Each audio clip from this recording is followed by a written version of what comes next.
Welcome everybody to this 45-minute webinar on Jean-Paul Sartre on human freedom and responsibility. This is one I've been looking forward to for quite some time, and I see that we've got quite a few people joining us, which is great. I think that we'll probably have more as the hour goes on.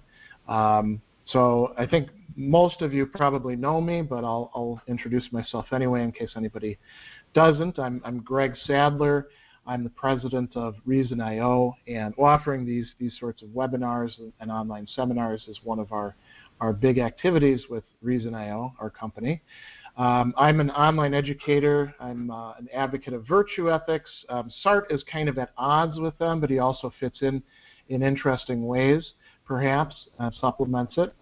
My interest in Sartre goes back all the way to my undergraduate days at Lakeland College, now Lakeland University, where I went through what we can call a Sartre phase. There's actually a video out there that talks a bit about that, and that went on all the way into my graduate days. At a certain point, I ended up leaving Sartre behind, but came back to him, and there's a lot that I find very interesting about his works.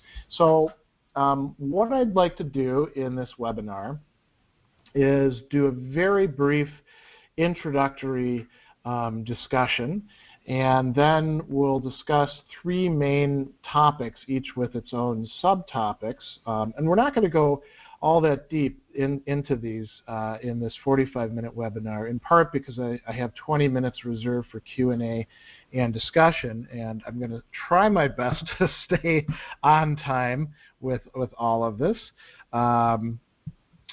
Sometimes we go over a little bit, but I don't want to go too deep into it. And Sartre is a quite systematic thinker, so there's always going to be a lot more than we'll get to. So let's talk about a couple key questions that come up inevitably, I think, for most human beings at one point or another in their life. And we can talk about asking these in a general way, and we can talk about asking these in a much more personal, existentially oriented way. So one key question is, are we human beings genuinely free? We have all sorts of experiences that seem to indicate to us a kind of unfreedom in our own lives.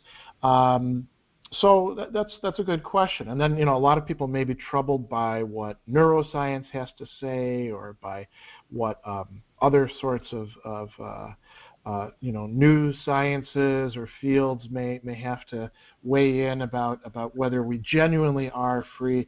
And then we have to ask this question: what is freedom in its essence? I think freedom is one of those ambiguous terms where when people get into debates about this, they often aren't actually meaning the same thing by that term. Another key issue, especially for Sartre, is, does freedom bear upon itself? Is it something that is reflexive? Is it something that could be expanded or contracted? And then, another question that inevitably comes up from adolescence on, can we do anything we like with our freedom? There is a tendency to think of freedom as sort of value neutral and totally unrestricted. Perhaps there's an internal logic to freedom itself. Sartre certainly seemed to think that there was something like that introduced a kind of normativity to it. So two key texts for these topics, not just in Sartre's work, but in general, I would say, that we're going to make some reference to is his Existentialism is a Humanism, great little essay where he is trying to explain existentialism for a popular audience. I often assign it to my ethics students as our reading on Sartre. And then his big, thick, massive early book, Being and Nothingness, Lettres et Néant, really wonderful book, very dense. It does require, I think, some background in reading some other philosophers who Sartre is playing off of, but it's quite a reward. Topic number one that I wanted to talk about is what we can call Sartre's anthropology. And you notice that we've got 4 subtopics that we're going to explore in that. So I've got one slide for each of these, some working notes, and keep in mind we'll have plenty of time for Q&A at the end. So if anything catches your eye or anything you feel goes over your head at this point and you say, I don't know what the hell he's talking about there, just bring it up and we'll go back to it and go over it. So when we talk about philosophical anthropology, that's not a term that's used that much anymore. But it's something worth reminding ourselves about. Anthropology begins as the study of human beings. And what we nowadays know as anthropology has spiraled off into a number of different disciplines and theoretical perspectives, some of which combine well with each other, some of which don't. But its ultimate origin was looking at human beings and trying to come up with a ology, a logos for what it is that we humans are. And as the existentialists pointed out, like Heidegger and Sartre, this is human being trying to examine what human being is. So it's an inherently reflexive activity. And traditionally, it was focused on determining what human nature is, or another way of placing or putting it is, asking the question, what is the essence of the human being? And it's easy to come up with nice definitions, taking them just out of Aristotle or Boethius or the Stoics, the human being is the rational animal. Then we can ask ourselves, great, what does that mean? What does that entail? And philosophical anthropology is really sort of a crossroads where we see metaphysics, ethics, social and political philosophy, and psychology all coming together. So Sartre has anthropology of a sort running throughout his works, but it's going to be kind of a strange one in that he is going to be denying that there is a essence, a pre-given essence or nature to human beings. So let's talk about that. Sartre has this famous phrase that existence precedes essence, and he says that is the hallmark of existentialist philosophy. Now, of course, he was really good, this is a bit of a side note, at sort of dominating the field of what would come to be called existentialism. And he kind of pushed the others who were using that term out of it once they realized what Sartre was meaning by the term. You see Gabriel Marcel or Martin Heidegger saying, you can keep it, we don't want it anymore, we'll call what we're doing something different. But that said, what Sartre is articulating is really quite interesting. He's rejecting some views on human nature that had been around for quite a while. And in Existentialism is a Humanism, he explicitly rejects two main views. And I suppose you could read the Enlightenment views back into ancient conceptions of human nature, although I don't know that that's exactly a great fit. But so he talks about ways in which people have traditionally understood human nature, that we were something sort of like, to use his example, a penknife, something that is a created being, something that has a given essence. And he says that, Christians, of course, they had kind of an easy way of understanding this. God created everything. So God created not only individual human beings, but created individual human beings as human beings, so with a common nature. And he says the Enlightenment didn't really get rid of this idea. They got rid of God, but then they would appeal to other more secularized viewpoints on this. And it's really, as far as Sartre is concerned, the same thing. He argues instead that there is no human nature or essence. And this raises a really interesting question.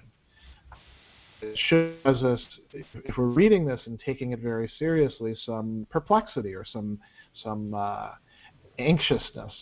He does say that there is one being for whom existence precedes essence. And we have to ask ourselves, well, what does this mean? And there's two things that we should keep in mind.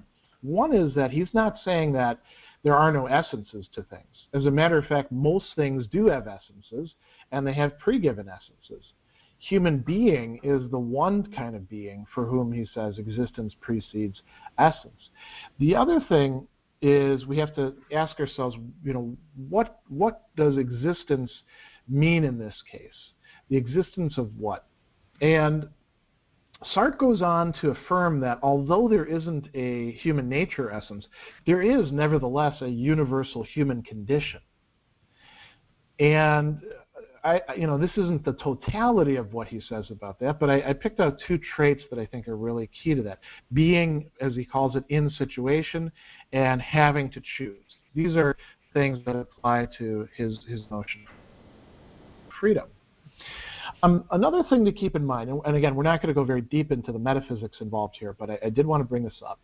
Sartre's early work, this key work, is Being and Nothingness. And he's taking from Heidegger some very interesting starting points about what Heidegger calls the nothing, das Nichts, and he's talking about it in terms of nothingness. And he says that it's not something that is merely reducible to a set of negations or negative judgments. That far he's following Heidegger. So there is a nothingness, and we can't even say that it is. We get into very paradoxical thinking and language here.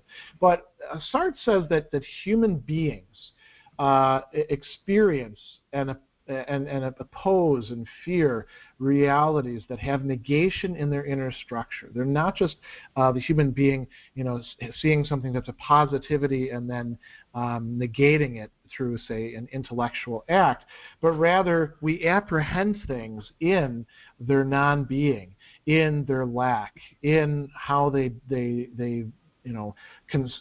show to us what they are not. Just as much as what they are. And he's got lots of examples that we can talk about. One of the other things that he says that is very interesting, he thinks Heidegger is a little bit too far to the side of giving nothingness its own kind of domain. And he says, human being is the being by which nothingness comes to things. We are the ones that are actually that are allowing nothingness to be and to have all of these negative attitudes just as part of what we are.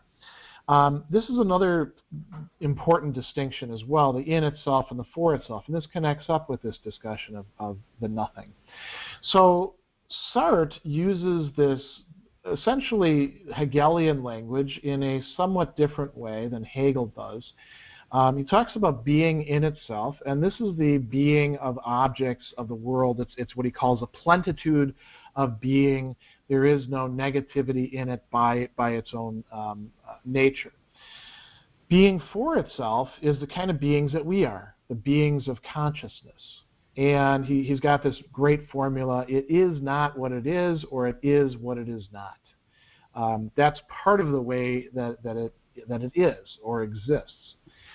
He also tells us that freedom is really at the core of things. I almost said essential there, and actually, if we wanted to use essential, I think we could say that probably is something that is essential in the classic sense. But it's the kind of essentiality that undoes there being a fixed essence ahead of time. Freedom is something that he says is part of our ontological condition. And this comes ultimately, at least in his system, from this fact that we can take up negative stances towards the in itself, towards the whole world of other beings. He talks about us as deploying the nothing from ourselves, as introducing it there, and not just as a sort of judgment, but as helping to produce the negativities that we encounter. He also talks about the for itself as being, and this is a term he uses a lot, a transcendence of the in itself. The very fact that we can have this conversation right now means that we're already transcending, to a certain extent, the world of the in itself. The in itself can't talk about itself. It can't take a position on itself. It can't be other than it is. And so he'll talk about the human being as being both what he calls facticity, which we'll talk about in a bit, and transcendence. So this is a good lead into the next set of topics that I want to talk about, which is going to get us closer to freedom and its relationship with determinism. One of the key things that Sartre is concerned to do is to show that although there is determination and there is a kind of determinism for the in itself, there can't be anything like that would completely condition the for itself. And that's part of what it means for the for itself to be free, and this depends on the negativity that is involved. So if we talk about human nature, if we did have a human nature, then the possibilities for a human being would in fact be restricted to a certain extent by that human nature or essence. It could be a very wide range of possibilities. If you think about, Aristotle or the Stoics or Thomas Aquinas or whoever you like, Rene Descartes, talking about there being a human nature and using their term, what this is, already a reflexive act right there. There's a wide range of possibilities for somebody like Aristotle or Rene Descartes or Immanuel Kant. But ultimately you would reach a kind of limit in the way that Sartre sees it. And there would also be a kind of teleology involved that would give us an idea about what being in a better or finished state would be. For Sartre, if existence precedes essence, then what does this mean for us? This means that we don't have any sort of narrative that would be set out in advance by which we could measure our development or decline for human beings. We can't, for example, say, the way the Stoics do, that every being wants to do what it needs to do in order to develop its own being and to maintain itself in existence. And then with human beings, as we do this and we develop further, we discover that we have a rational and social nature, and it requires us to go against some of our initial, self-centeredness. For Sartre, that's a possibility, but it's only one of many. It's not the possibility that makes sense of all of the other ones as sort of the paradigm. The other thing to keep in mind for Sartre is when he talks about potentiality, he views that as a lack or a negativity that's not there in the thing as such, as sort of, a property that it would have totally independent of any human consciousness. It's human consciousness that realizes the possibilities of things, and often not all of the possibilities at once. We're going to talk about this when we get to history. So for Sartre, the very notion of the human act as intentional is going to transcend whatever determinism one might begin to imagine. This is something that he talks about in the section of being and nothingness that he calls being and doing freedom. And he talks about the freedom as being the first condition of action. So here's a good place to talk a bit about facticity, this funny word that he's coined. So going back to this notion of the for itself. The for itself, that is what we are, it does exist as presence to the world. We're not a pure consciousness all by ourselves before we then connect up with the world the way, if you remember how Descartes walked us through his meditations, you had this cogito, which was totally independent of the world of extension, which might not even exist until we prove that God exists, and you know how all of that goes. For Sartre, no, we are stuck in the world, and that's part of what our condition is. We're not just our negativity. We're not just our capacity to transcend. We're not just being what we're not. We are also what we are. And so he talks about, and there's a beautiful phrase, a perpetual contingency of the in itself that haunts the for itself. And he says this is what our facticity is. So those are some pretty fancy words. What is contingency? Contingency is the fact that everything could be different than it is. There is no inherent or internal necessity to my being who I am, or having had the history that I do, or talking to you here in Milwaukee as opposed to in New York or in Timbuktu. All of that is and is the case, but all of that is ultimately contingent. And this is what he says, what allows the for itself to be and to exist. It's sort of our anchoring point in the world. Now, how do we grasp our facticity? We grasp it through being for itself. So we grasp it as something that is of us, but we say that's not totally what I am. Or we might actually say this is totally what I am. That's one of the possibilities for us. So let's talk about a couple ways in which determinism can arise. And we're not going to get very deep into this again. Sartre discusses what he calls biological determinism, which would be based on capacities and constitution. What he means here, a great example of this that he gives in Existentialism as a Humanism is people who say that I'm cowardly by nature, right? I can't stand up for myself because that's just the way I am. Sartre would see, Sartre has no problem saying, yeah, we can have all sorts of drives, we can have all sorts of things that condition us. I may be, as a person, more subject to irritability and irascibility just by the way I'm put together than some other people are. Other people may be, of a different temperament, but that doesn't determine us. We can transcend that. It doesn't mean that we can totally leave it behind.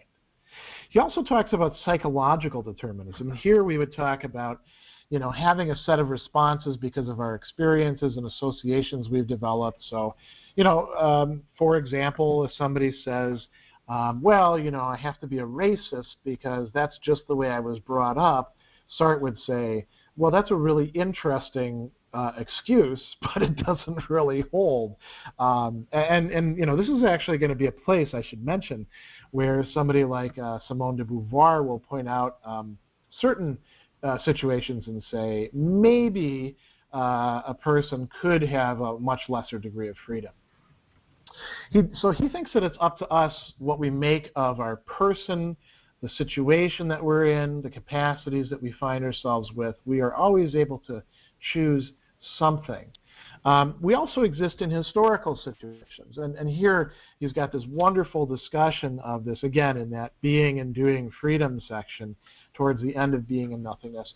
And he talks about us apprehending historical situations in their plentitude of being. That is, we're confronted with them as how things are, and we don't realize the possibilities in them that are non-beings. He gives the example of, for workers who don't realize how exploited they are, because they don't have the you might say apparatus yet to make sense of it. So when they revolt, they don't know what to do with their revolt afterwards.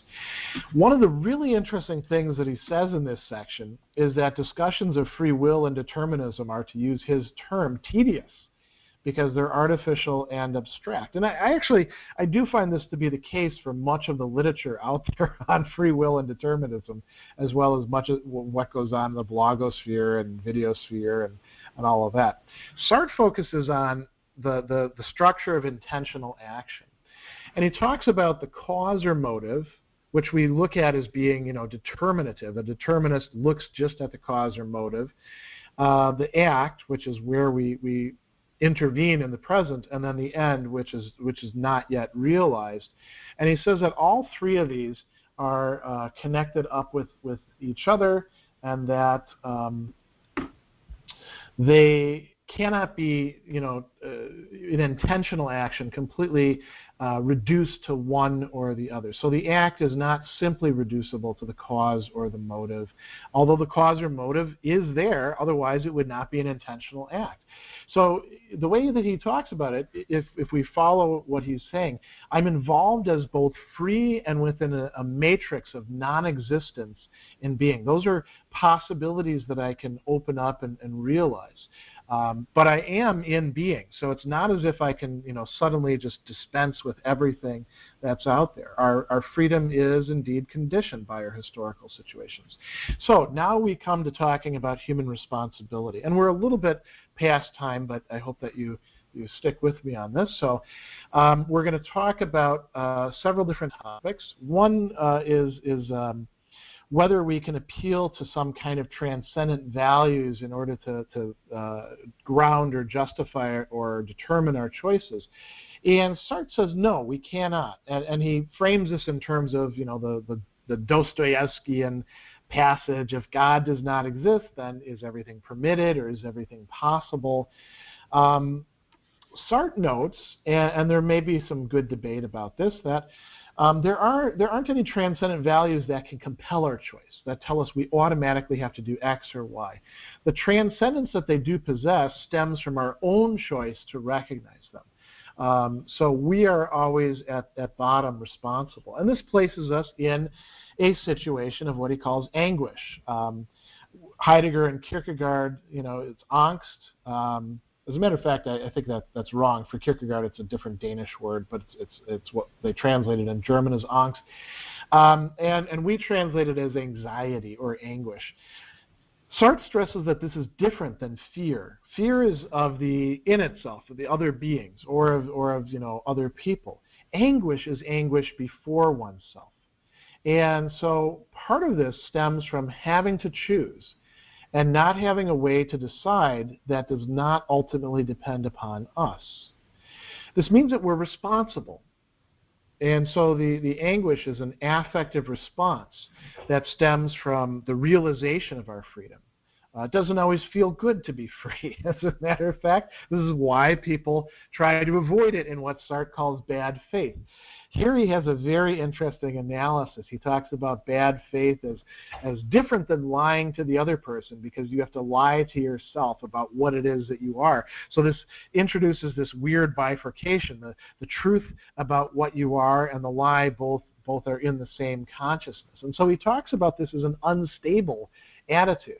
The person who's in bad faith vacillates between complete cynicism and sometimes being in good faith. This can become a normal way of life for many people. As a matter of fact, it can become the default, I think, in many cultures.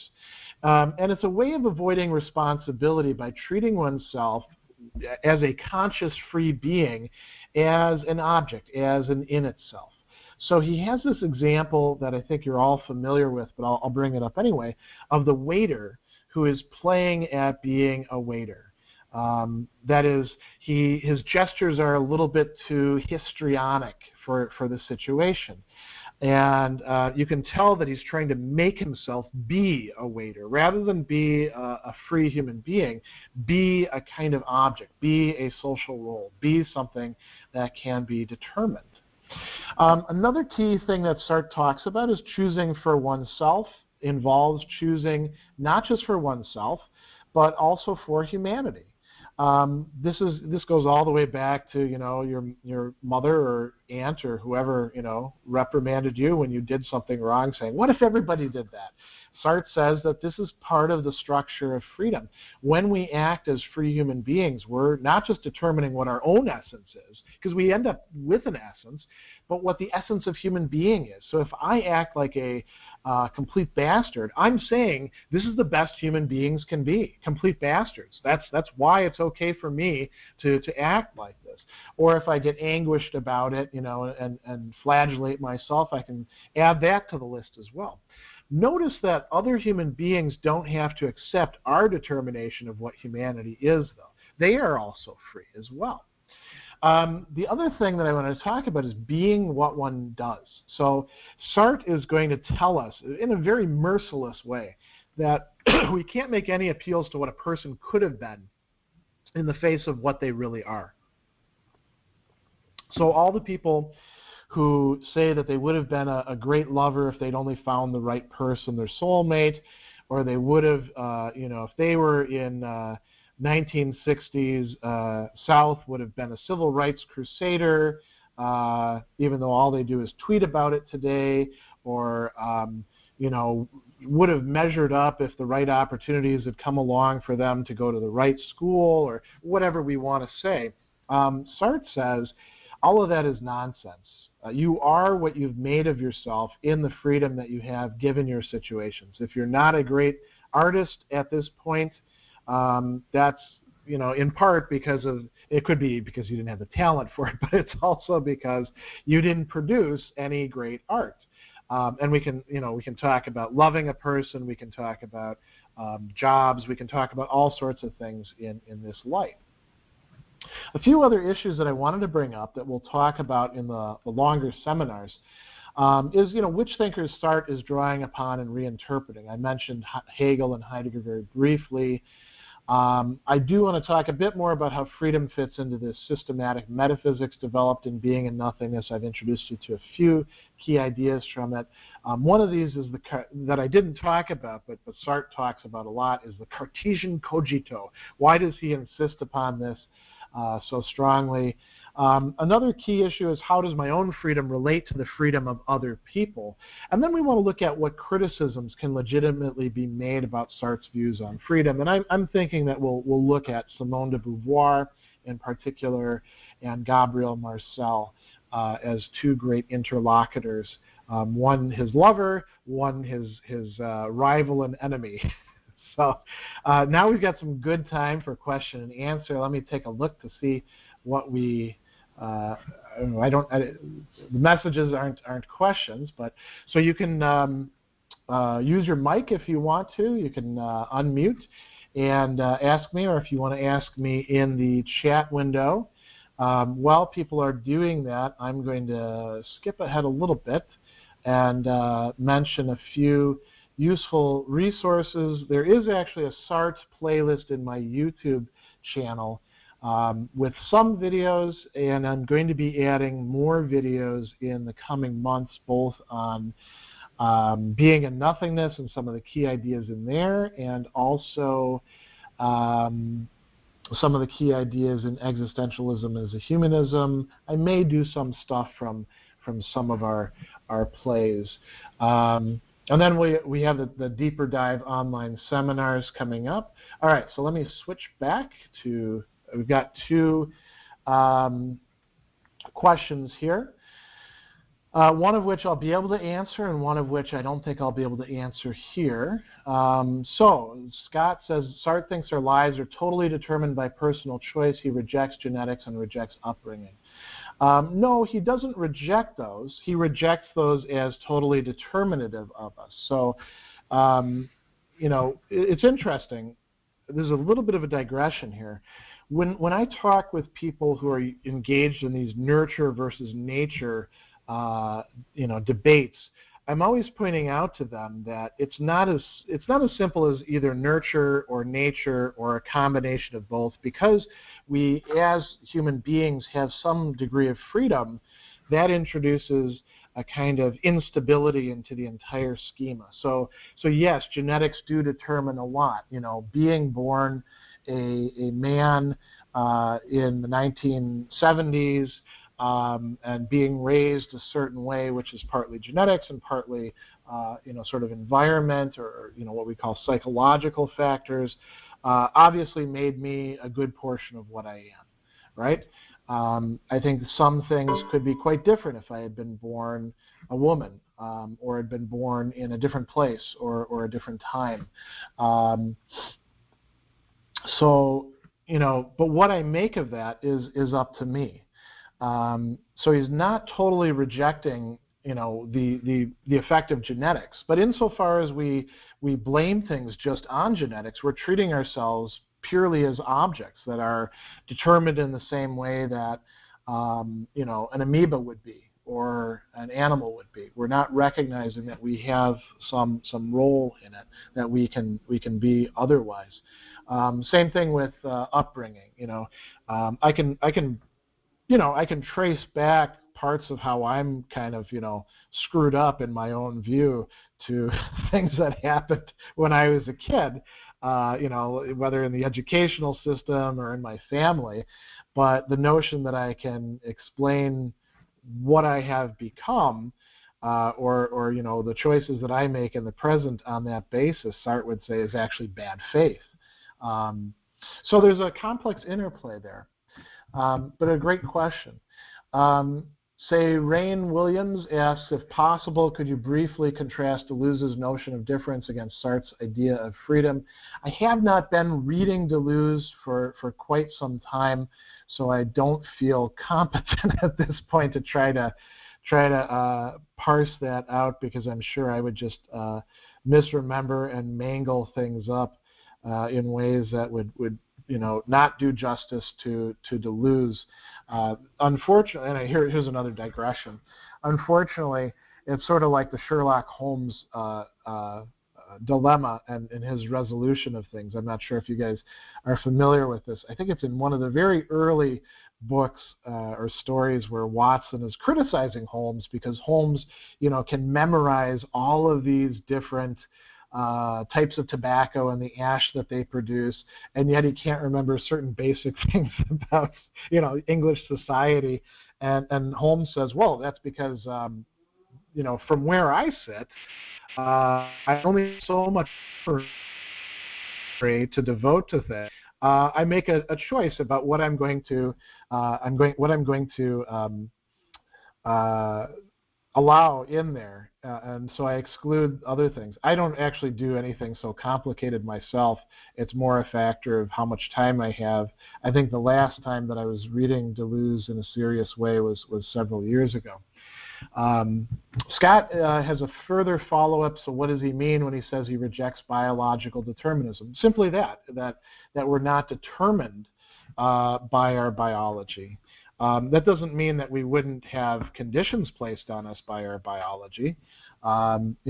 Being a 47 now year old man, I'm very conscious of the physical limitations of my body in terms of what I can eat and what I should avoid, and how much I can drink without feeling ill effects the next day or things like that. And that's all biological, right?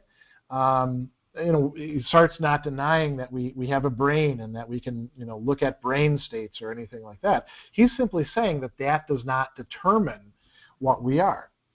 And so there, it's one thing to note that biology creates the situation that we find ourselves in. It's another to say that, in an inexorable way, everything unfolds from that biology, the way that you see some people trying to claim. All right, what other questions or comments do people have?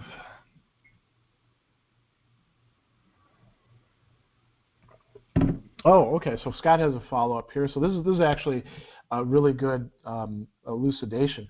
He says we all have different paths to who we are. Some have to work harder or differently. Yeah, I think Sartre is perfectly willing to say that, depending on what we're trying to do, some of us do have to work harder at it. So I'm gonna have a sort of silly example here, but if you've ever seen any pictures of Sartre, he's got what we call a walleye. He's different actions in time, and even if his eyeballs were both pointing in the same direction, he would not have been the best-looking guy in most rooms. Now, Sartre was also quite a womanizer, so presumably he had a real interest. Despite having Simone de Beauvoir as his longtime partner and companion, he had a real interest in having a very active sexual life and romantic life. Sartre undoubtedly had to work quite a bit harder at that than would have, say, Albert Camus, who was a pretty good-looking guy. And so, there's lots of different things going on here.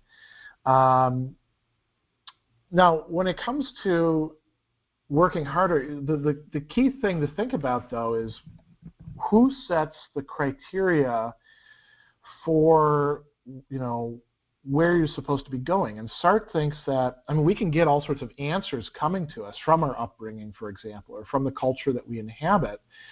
But ultimately, it's up to us what we decide we want to do with those, which voices we're going to give priority to and listen to, and which we won't. All right, so say Ron Williams has two questions about Marxism. Between Lukács and Sartre, with respect to their views on Marxism, who do you think in the end had a more comprehensive philosophy? I guess it depends on what we mean by comprehensive. If we're asking like who more thoroughly integrated Marxism, I guess it would probably be Lukács. Again, somebody who I have not been reading for several years. If we're talking about comprehensive in the sense of trying to produce a whole system of thought, I think Sartre. I mean, he's not doing so very much in being in nothingness. He has some interesting discussions, for example, of where the workers are realizing they're being exploited. So clearly he's thinking in terms of Marxist thought. He's also criticizing the Marxists at various points, but there was a lot of that sort of internal Marxist who used Marxism more effectively in their thought? I don't know. It depends on what we're talking about as effective. I mean, Sartre is there. We can talk about a sort of earlier Sartre and then a later Sartre, like when we talk about the critique of dialectical materialism.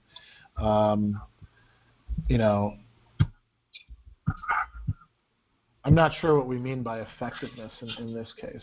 So, but again, I'm hesitant to weigh in on Lukács because, not somebody who I'm actively working with very much. I as a sideline, I would say that the majority of my time these days, the people who I'm, deeply reading and rereading, are Plato, Aristotle, the Stoics, Plutarch, Anselm, Thomas Aquinas, Hobbes, Descartes, Hegel, Heidegger, Sartre, Nietzsche. Those, and that's probably going to change as I have to develop other video series or stuff like that. But those are the people that I'm like hitting over and over again. So that's enough to keep you pretty busy, unfortunately. I wish I had a lot more time to read everybody because I've got all this great stuff on my shelves that I don't always get to. What other questions do people have? We can, since I went over about 5 minutes in the presentation, we'll take another 5 minutes or so of questions.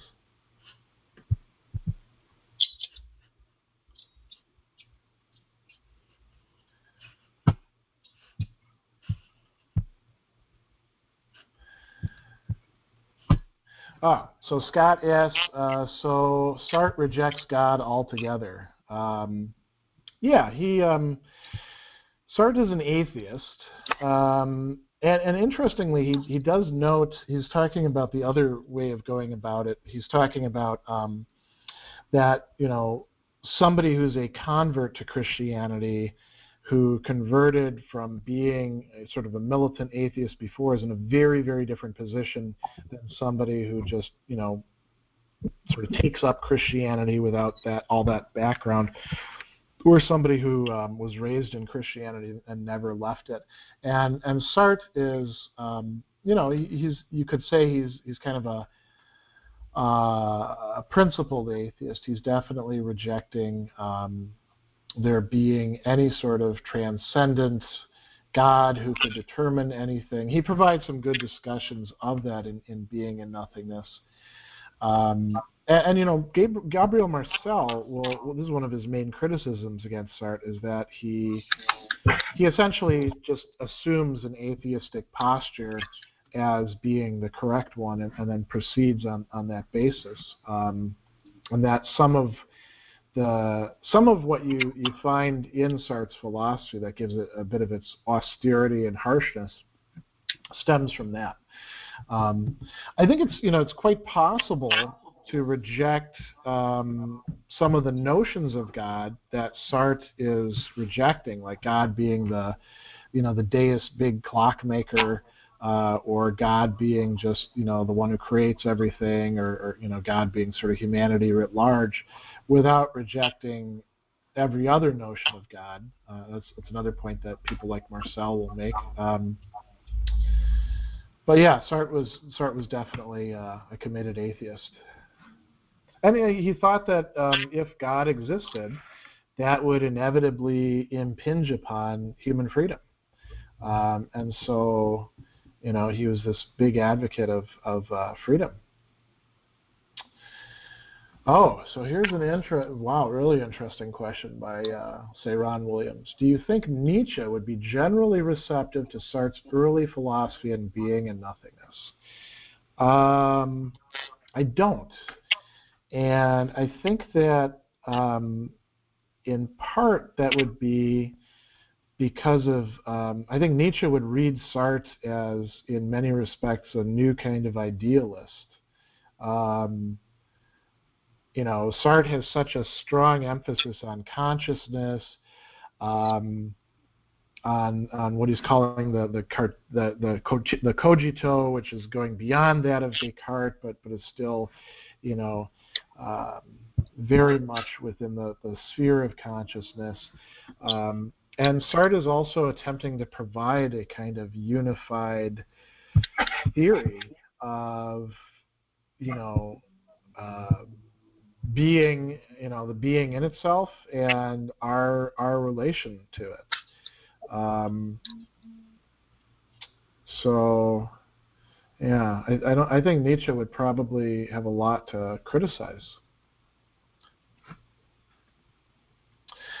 All right, any other last questions before I wrap this up?